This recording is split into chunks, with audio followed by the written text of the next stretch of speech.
Hey, this is bribery. This topic comes up with up-and-coming producers all the time for a very good reason. Compression is tricky.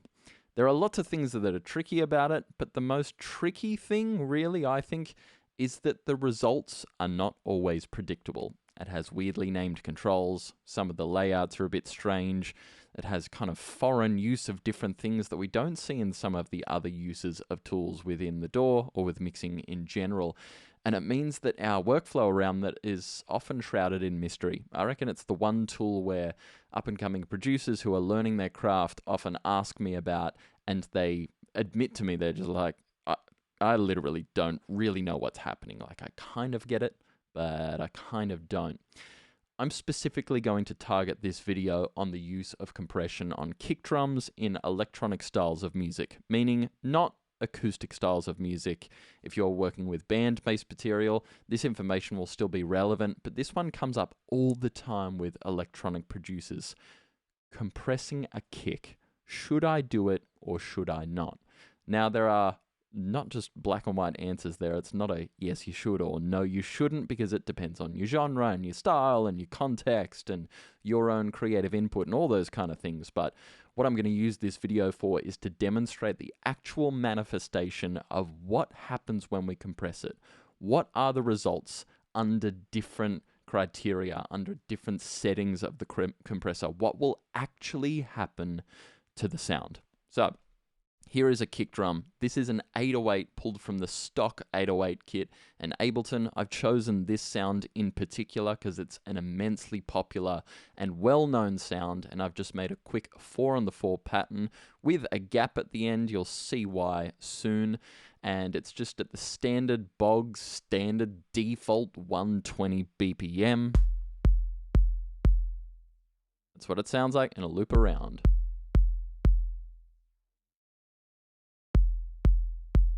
So you get the idea. Now, of course, you will have to be wearing headphones to get the full impact of this because 808s are pretty deep.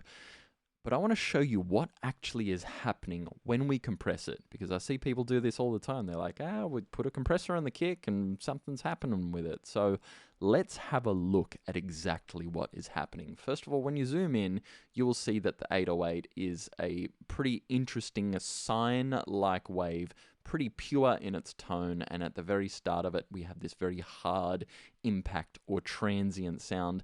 Different 808s will have a marginally different shape, but they're all based around the same idea of having an impact or transient point at the start, and then a sine wave tailing off in a fairly gentle fashion. You'll find this in a million sample packs. If you don't have Ableton or you don't have an 808 that you're locating, you'll be able to find them easily. It's one of the most regular samples out there, which is why I've used this one in particular. So what actually happens when we compress it? First of all, talking about compression, I will do a bigger video at some stage about compression at a later date, but generally speaking, compression was designed to control dynamics, meaning if stuff was fluctuating and some stuff was too loud, you would put a compressor on it to control the dynamics of that sound.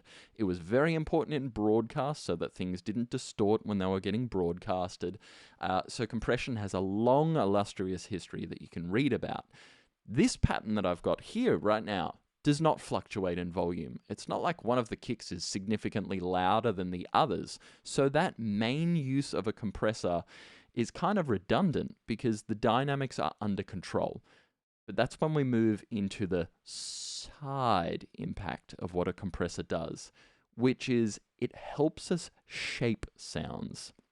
This is arguably more difficult than the previous setup that I just described when it's designed to control fluctuating dynamics. That has its own trials and tribulations.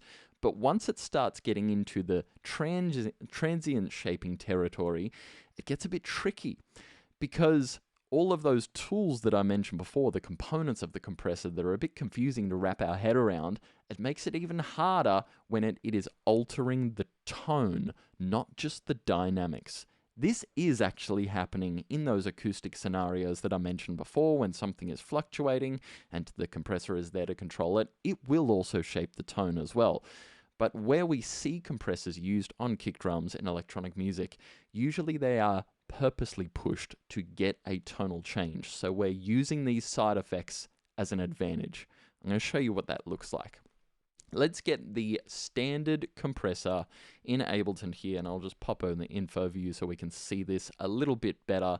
I'm going to keep it in its standard setting with the makeup gain button switched off. That'll be really important in a second. Let's have a listen to it. Bog standard kick drum. Let's keep note as well that when I switch this off, you'll see that we are peaking on the meter at -2. That's going to become really important in a second. Switch it on. And I'm just going to pull the threshold down so I can see the gain reduction meter actually triggering, which is when we know compression is occurring. All right, we can see it occurring. We can't hear a dramatic difference, but there is definitely a difference going on there. Let's squeeze it a bit harder. All right, we've got 6 decibels of gain reduction. Now, something important is already happening, and it's one of the reasons why I switched off the makeup gain button. The auto makeup gain function of pretty much every compressor ever sucks, and it sucks for a reason. It boosts the volume. It is supposed to take the volume that is input in it, and when it's squeezed by the compressor, the output volume should match the original input volume, but they never do. Don't know why. Now, one of the things that happens here is a problem that I've discussed in some of my previous videos as well, if you dig back and have a look or check the description below, and that is we need to maintain unity gain when we are working with processing within our DAW. If you don't know what unity gain is, it essentially means any audio device or DSP or plugin, whatever you want to refer to it as, anything that we put in the processing chain that is going to alter the sound in some way shouldn't be changing the raw volume. It shouldn't be changing it at all. It should be adding its processing, and that's it. Because we have other controls for adjusting the volume, like a gigantic fader right here. This is used for adjusting volume.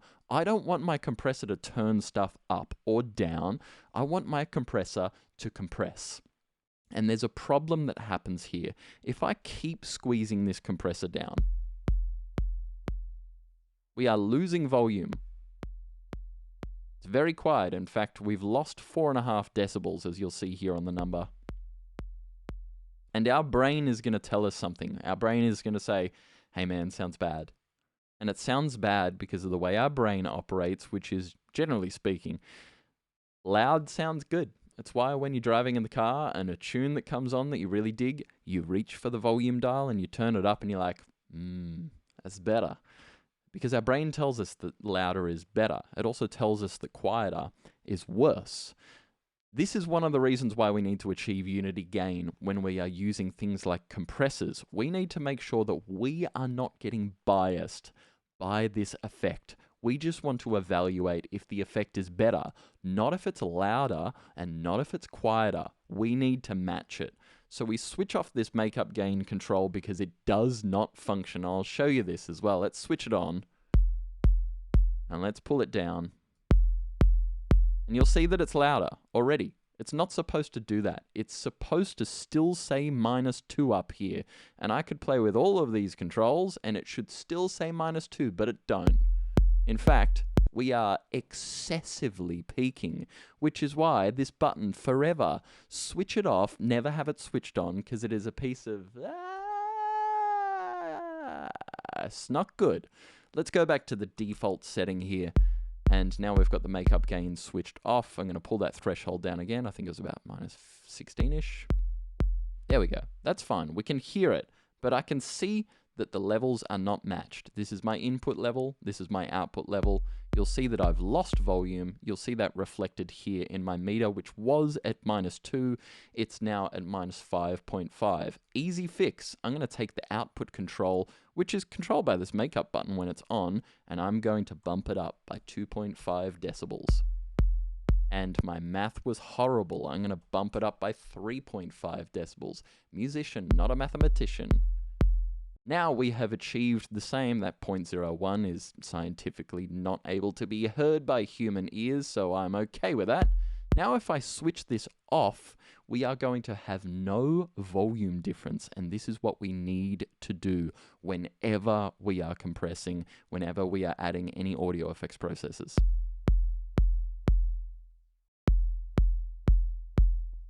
All right, now you might be able to hear the tonal difference there. You might not be able to, and this is where evaluating compression gets really hard. What's it actually doing? We can hear that it's doing something. We can see in the meters that it's doing something. What is it doing? Let's look at it. I'm going to show you a really simple trick of how we're going to do this. I'm going to grab that whole audio file, duplicate it, and freeze and flatten. If you don't know what that term is, it's like a temporary render. Within Ableton, other DAWs have bounce in place. If you're a Logic user, there are different versions of it. You can simply render that out if you want to instead and drag it back in. This is just a nice, easy way of doing it. Now, you would have seen here when I froze and flattened it, we get the same thing, but not quite. Let's have a look. There is a difference. Look at this transient point here. We can see this at different levels in Ableton. When we zoom in and out, we'll see different resolution of the graphic waveform. We'll see really clearly here that we have a strong, pokey transient point in comparison to the original that's up here. So we're already starting to see some change. All right, cool. Let's pump this up a little bit higher. Let's pump the ratio up to 8:1. Let's purposely squeeze it. And now, yes, I will have to adjust my output dial here. Oh, not by much. Not by much at all, but let's go 3.75 because I don't want to be biased by that volume. All right, definitely working now. I'm just using the standard settings here as well. Freeze, flatten, and look at that. Look at that in comparison to the one before. This was a 2:1 ratio. This was an 8:1 ratio. What we're actually seeing here is the initial transient point is not really changing at all because it is sneaking past our compressor. Our compressor is simply going, hey, Bribes, when it's too loud, I'm going to pull the volume down. But if something is happening really quickly, the compressor's not going to have enough time to squeeze it down. And that's exactly what we're seeing here. The initial transient is getting through the compressor, but then the tail behind it, that's when our compressor is clamping down. Let's push that even further. Let's crank the ratio all the way up. Whoops. All right, let's look at our levels.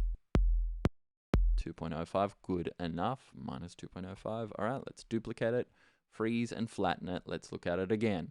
We are going to see the same thing again. The transient escapes the compressor.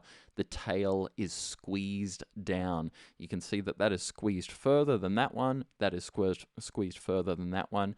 That is how ratio is operating. How much squeeze happen. That's what it's doing.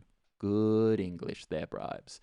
Now, what can we do to accommodate for this, and what will happen? Let's grab our compressor again, and let's make the attack as quick as possible. And now, have a listen. You'll notice there is not much significant change, except we've lost a lot of volume. What's going on there? Let's put it back. It was back there. Let's crank it up. We can't hear a gigantic sonic change, but look, it is dropped all the way down, almost to minus 12. Oh, I've got horrible math skills. Yeah, horrible math skills. 13.5. And now look at that. We have achieved the same volume, or relatively speaking, but listen to it. Now, if you can't tell what's going on, that's okay. We're going to use this visual method. And let's freeze it. Let's flatten it. And whoa, mama, what is happening here? Now, because it is escaping with our attack here, it's no longer escaping. The whole thing became squeezed, meaning if we look at this one below, this part escaped the compressor, but it made the compressor work, meaning that transient point, which is very loud, made the compressor go, oh, it's my time to go squeeze. But it let the transient through first, and it squeezed the tail. So when we when we went to match the actual gain of it, we were kind of stopped by the transient marker because it was still loud. It was still hitting that -2 mark, right? But now that the attack is quick, it means that our compressor can jump on that transient point immediately, squeeze it down, and then because we lost so much volume, we then turned the whole thing back up again with makeup, and we get this. We get this huge sustained element with less of the impact that happens on the transient and this huge tail that is happening. We can make that less dramatic by pulling the ratio back. Let's put that back to 8 and let's have a listen. You're going to be so sick of 808s by the end of this. There it is. All right, that needs to come down. Let's go there. Just matching it. Ooh, close enough, but just to be a good boy. All right, so now it's matched. Let's duplicate it. Freeze, flatten. What does it do? Roughly the same, but you can see it's now more rounded, whereas this one is squeezed and really flattened out and kind of bricked a little bit by the limiter. You can see it's also just gently rounded off, or not rounded off at all. It's squared off here, but that squaring is heavier than what we'll find with less ratio. Let's pull it all the way back to 2, as we saw before. Let's be fair. Oh, stinky. So it's cranking way too high. We need to pull that right back. Terrible math skills. Terrible math skills. Used to be good at math. Terrible now. What happened? Too many 808s. That's what happened. All right. There we go. Freeze. Whoops. No. Duplicate first. Jeez, bribes. What's going on? Freeze and flatten. All right. So we see a way less dramatic kind of impact on that one in comparison to the others, which have really, really squeezed it and allowed it to sustain. So we can see the when I zoom out, you can see the kind of resolution change, and always do this if you're an Ableton user or any DAW user. Getting a different zooming perspective can give you different resolutions, and it can give you a different understanding of what's going on. So here is the raw audio with no processing on it. This is once we're moving really fast, but only a soft ratio. We keep going up in ratio, and you see it really gets squeezed out. In comparison to if the attack was a little bit too slow and let a little chunk of it through, which is going to emphasize the transient. So there's already a decision to be made here. Do you want to emphasize the transient, the knock, and the impact? Because if you do, then you need to have an attack that is slow enough to let the sound pass through and then squeeze the tail. And it's squeezing the tail and leaving the transient there is going to emphasize the transient. As we can see it is emphasized there. You could keep playing with the controls to get a nice curve on that if you wanted to, with a slightly slower attack.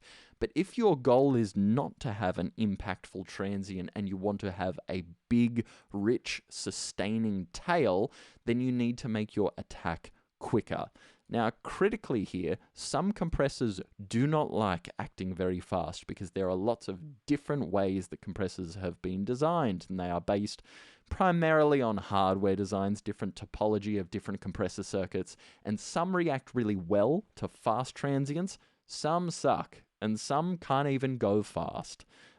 You can investigate all the different topologies of a compressor if you want to, but it's just something to keep in mind. If you slam a compressor to its fastest attack and find that it is bringing with it some really unwanted distortion, that could just be down to the actual coding of it. Now, while we're at it, let's group all these and collapse them down so that they're out of our view for now, and let's focus on another control. Let's look at the release control. Now, the release is just set to the default 50 milliseconds. Let's make that longer. Now, if I duplicate that, freeze and flatten it, and flatten, you're going to see almost no change. And again, this is because of the way that a compressor works. When the threshold is exceeded, the compressor goes squeeze. How fast it squeezes it is set by the attack control, which we've just set to as fast as possible. So it's going, hui! How far down it squeezes is going to be a combination of the threshold and ratio, but essentially in this case, the higher the ratio, the further down it's going to squeeze. Now, once it's there, it's going to wait for the audio to drop back down, drop below the threshold level, and then it's going to let go. And that let go process, the time of it, is controlled by release. So if we have the release set really slow, it's not going to have time to open up before the next impact of the kick. So let's switch it the other way. Let's make it faster. Let's put it back to 50 where it was before so we can hear it. Now let's make it faster. Now you might notice something already. It is starting to crunch up. And it's starting to get a buzz to it. Now luckily this is hitting bang on right too. Sweet, -2. Duplicate, freeze, flatten. And we are starting to see the beginnings of some shaping. Look at this. We've got this weird edge that is occurring. This is actually the buzz that we heard. If you compare the original curve here to this curve here, you'll see that it's got this weird little corner to it. And if you know even the very basics of synthesis, you would know that changing a waveform will change its tone. You can just make out this tiny little corner, which is not there in the original, and it's not there in the one below, because this is now getting shaped. Why is it getting shaped? Because our compressor is very quickly squeezing down and then very quickly letting go again. And it is that movement that is creating a sense of distortion. And again, the sound of that distortion is going to change depending on the compressor that you use. Let's push that as far as possible. This is as fast as this one goes. Now if I switch the compressor off when this is looping around, whoops, come on Bribes, get it together. Let's switch it off. Let's loop just this section. I'll let it play through without. And then switch it on.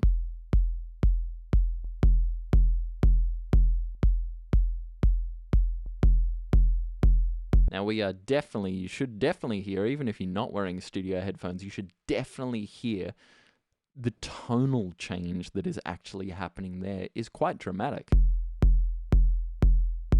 We can see the tonal change happening as well. Again, duplicate, freeze and flatten. By the way, do not be afraid to use this freeze and flatten track if you want to see what is occurring, because compression can be quite subtle or it can be quite aggressive, which is where we're at the moment.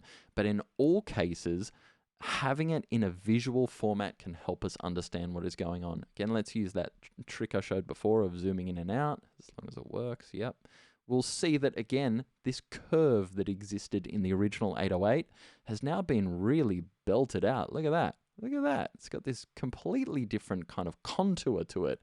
It's got this kind of weird edge-like feel to it. And when we zoom in, you'll see that corner has been enhanced even further. You could keep playing with the parameters here. There is lots to mess with, but just with the basic tools of the compressor, we're starting to see a difference in the way that this kick sounds. I'm going to show you another example, but instead of using the default, I'm going to just group these quickly, collapse them out of our view. I'm going to change the color here. The color, oh, that's too aggressive. Let's change it to green.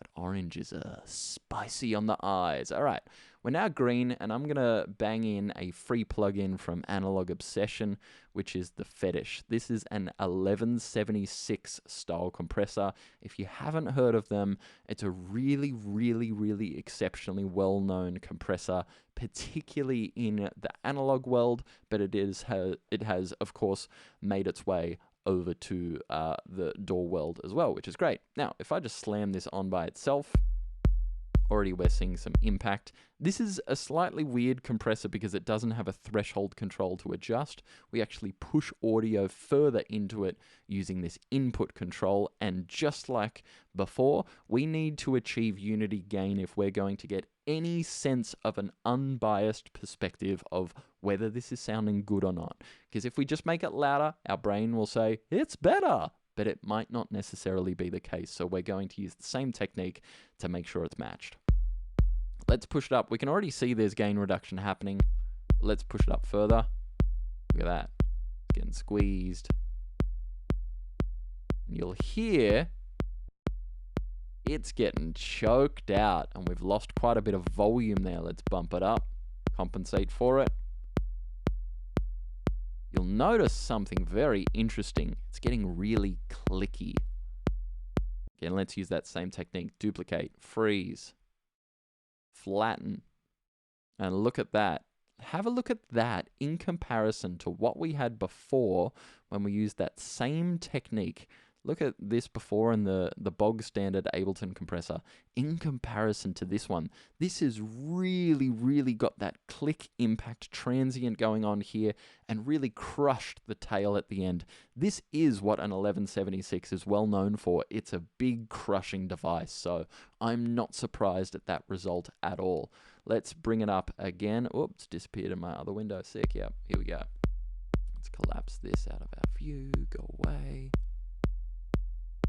All right, let's make, again, this attack control. By the way, I like this particular 1176 clone over others because it very clearly shows where fast or slow is on the attack and release controls. If you've used any other 1176s before, you'll notice that some of them go from the dial of 1 to 7, and 1 might be fast or 1 might be slow. It depends on the way they've coded it. Super annoying. It comes from the hardware revisions, which is also annoying.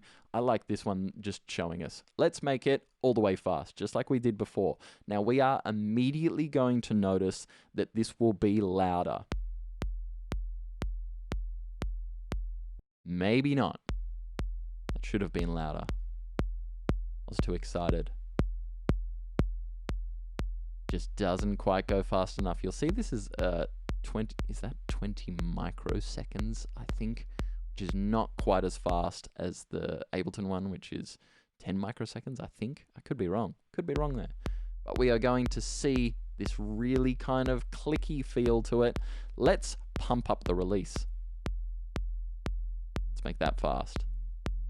Ooh, now we're starting to feel some heat. You might be able to hear that. And we can bump this up. Bump it up, bump it up. Whoops, too far. Too far. Too far. Not high enough. There we go.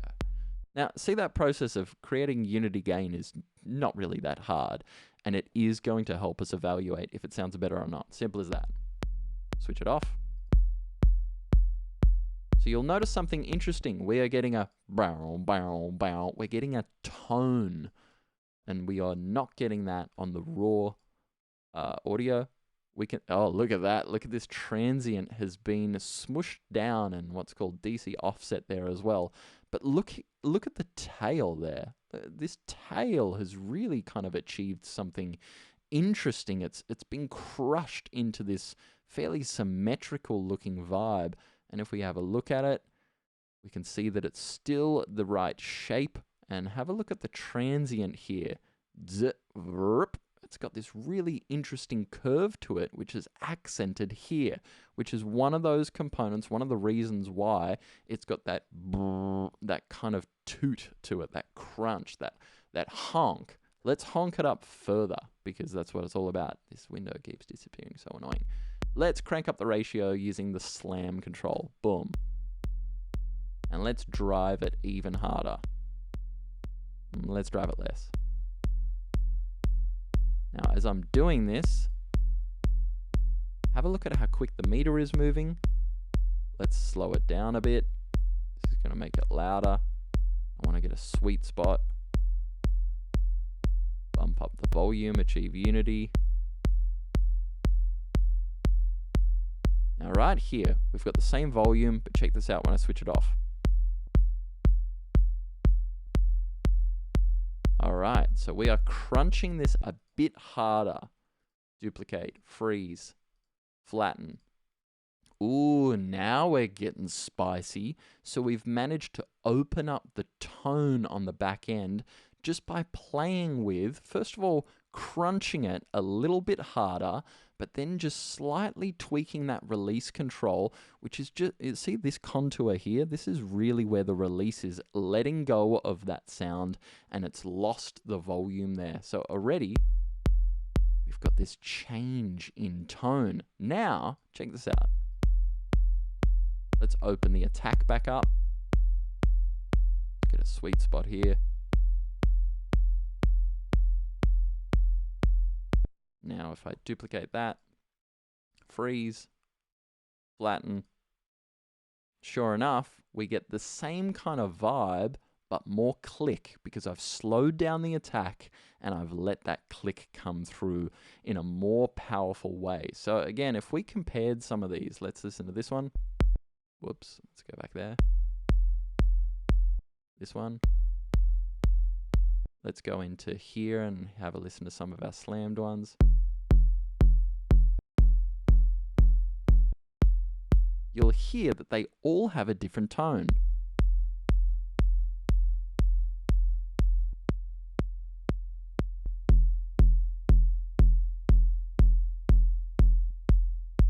Again, you're not going to hear that very well if you're not using headphones, but you should get a good understanding of it.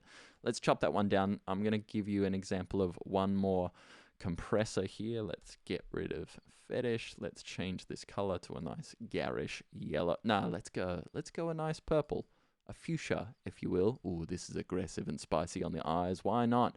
And I'm going to use another plugin from Analog Obsession, which is the Buster. This is an SSL style compressor, which again is another really common format of compressor that you'll find. This one's got a really cool funky interface, which is kind of modeled off the hardware as well, which you'll find with a lot of the Analog Obsession stuff. And let's do exactly what we've done as we have with all the tracks so far. Let's pull the threshold back. You can see the compressor's working now. We want to make sure that we are achieving unity gain. That one's hitting 1.93.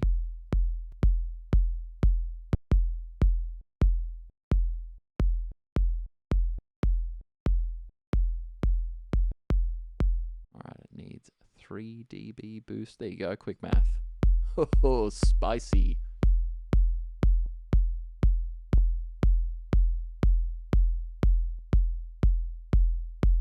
There we go. Now, the SSL is a VCA style compressor, which means it reacts quite well to fast stuff. And you'll see that by default, this one is actually already set to a very quick attack. Let's purposely abuse the ratio a little bit. Badouge. And you'll already start to hear that clicky feel. We've got the right kind of volume here. Let's bounce this one and have a look, or freeze and flatten it rather, and have a look. Freeze, flatten. Oh, look at this. Look at the shaping we've got there. If you're a Burial fan, you might recognize the fishbone, or similar to the fishbone at least, where we've had the first initial transient has triggered the compressor. It is squeezed down and then it's let go again. Look at that. So we have fundamentally changed the shape of that kick drum, even though we can't hear it because it's operating quite quickly. Check it out. Wild stuff. Let's bring up the compressor again. I'm going to purposely squeeze the bejeez out of this. Let's squeeze it. Let's open up the release a bit. Oh, you might be hearing what I'm hearing. Duplicate. Freeze.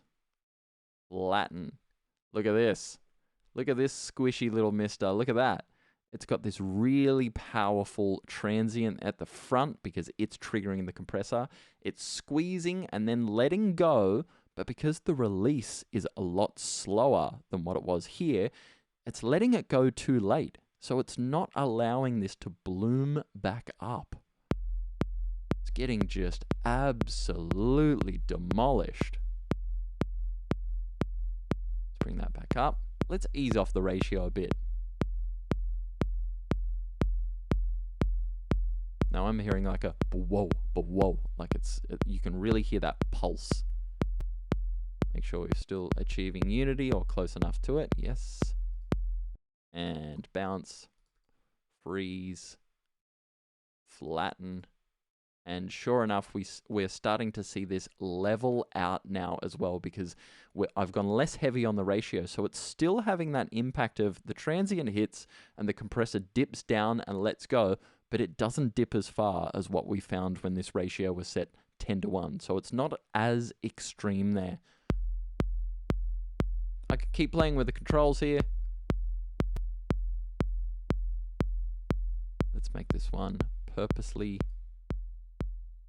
slower, but less aggressive on the ratio. I mean on the threshold rather. Squeezing it. Lost a bit of volume there. Let's bump it up. Bump it up. All right. Let's duplicate. Freeze.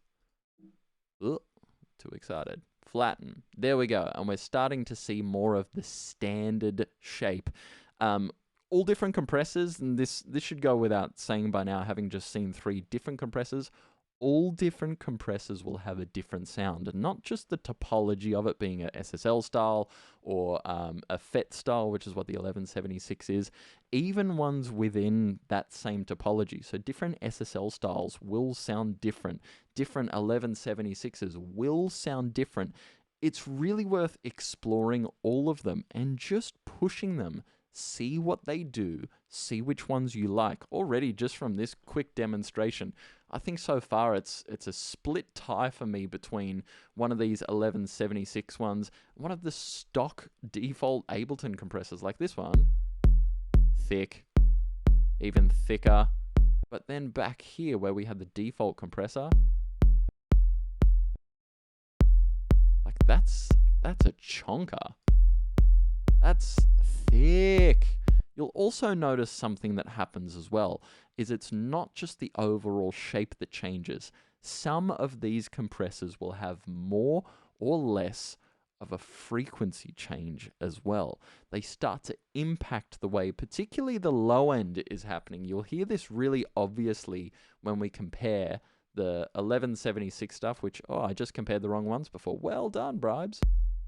When we compare the 1176, which is this green one, to the Ableton stock,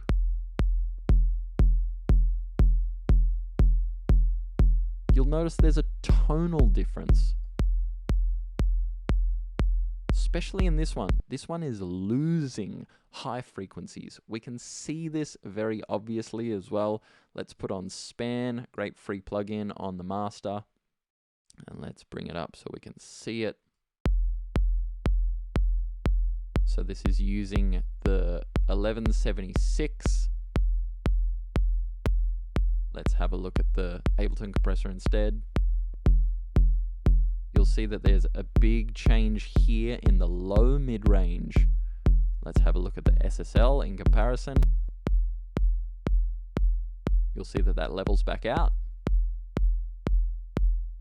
Let's have a look at some of these. Have a look at that low end that just got sucked away, just got dropped right out. So all of these different shapes that we have created here are creating a difference in frequency. So there's a lot going on here.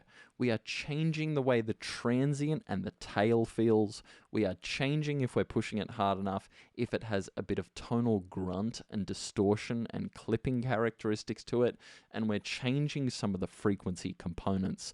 So these things are what we have to keep in mind when we are choosing to compress anything. But in particular, if you are deciding whether or not to compress a kick, these are the kind of things that you're going to come up against. If you've got any questions or comments, leave them below. You know what to do to support the channel. Don't make me say it. See you later.